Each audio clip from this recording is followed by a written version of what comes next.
Mary with Shore-Friendly South Sound here, in the second installment of our Top 5 Recommendations for Your Shoreline. In this video, I will tell you about steps you can take to maintain or restore beneficial shoreline vegetation that will help protect your property and protect Puget Sound. These recommendations are intended as a starting point, and I encourage you to keep exploring the resources on your local shore-friendly website or contact your local conservation district to see what kind of assistance or customized recommendations they may be able to provide for your property. So recommendation number 2, retain vegetation and reforest your shoreline.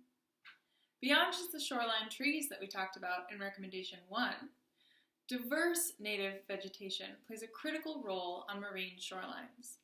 When waterfront homeowners preserve or enhance their shoreline vegetation, they experience a wide range of benefits, including erosion protection, slope stabilization assistance, and stormwater management services. Native plants, once established, are lower maintenance and have reduced needs for things like watering, pest control, or fertilizer, since they are adapted to this area. And as an added bonus, native plants support native wildlife, from hummingbirds feeding on nectar in your garden to juvenile salmon feeding on insects that fall off your shoreline trees into the water. Your shoreline vegetation supports our shared ecosystem. So whether you have a highly modified shoreline or a mostly natural shoreline, you can take an active role in monitoring and supporting vegetation on your property. A common threat to healthy shoreline vegetation is encroachment by invasive plants. One of the defining features of an invasive plant is that it crowds out or in some way threatens native plants. You've seen examples of this with things like Himalayan blackberry and English ivy just taking over large areas. And the thing is, invasive plants usually don't provide the same benefits to things like soil stabilization that native plants provide. So keep an eye out for invasive plants on your property and consult your local weed control board for guidance on removal methods and disposal protocols. And if you're ready to tackle weed removal, make sure your efforts don't cause unintended problems. It is important not to leave bare soil, particularly during the rainy season, so you may consider doing weed removal in sections rather than all at once. After removing weeds, replace them with native plants immediately and use mulch or erosion control fabric as appropriate until plantings are established. If you are ready to add native plants to your property, whether to replace invasives, reduce your lawn footprint, or bolster existing vegetation, it is important to choose the right plants. If you have any remaining natural areas on your property, look at what is already thriving there to get an idea of what species will do well. If you're starting from scratch, consider the sunlight, soil, and water conditions when choosing plants. And since you are on a shoreline, you should also consider proximity to saltwater. If you are planting in an area that will be exposed to saltwater during high tide or storms, find plants that can tolerate some saltwater spray.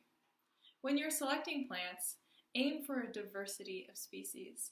Don't depend on ground covers for erosion control, as they tend to have more shallow roots. We recommend a mix of ground covers, shrubs, and trees to help support soil stabilization and for resiliency over time. Be creative about where you can add plants. Think outside the garden box. Consider shrinking your lawn or pavement footprint and replacing with native plantings. Grass is not helping to stabilize sediments and kind of acts like an impervious surface during heavy rains. So consider parts of your lawn that could be converted to native plantings. And since most waterfront parcels slope toward the shoreline, what is going on upland on your parcel will impact your shoreline. Adding native plants throughout your parcel will help manage stormwater, control erosion, and support soil stabilization on your shoreline. And finally, be patient. Establishing plants does take time. Working with native plants has aesthetic payoffs after the first few seasons, but it will not look like perfectly manicured landscaping immediately. So commit to replacing plants that don't survive and make a plan to monitor and control invasive species over time to retain the benefits of your native shoreline vegetation. Cultivating mature, diverse plant communities is an effective and cheap strategy for homeowners to reduce the risk of problems with slope stability, drainage, or accelerated bank erosion while benefiting our environment.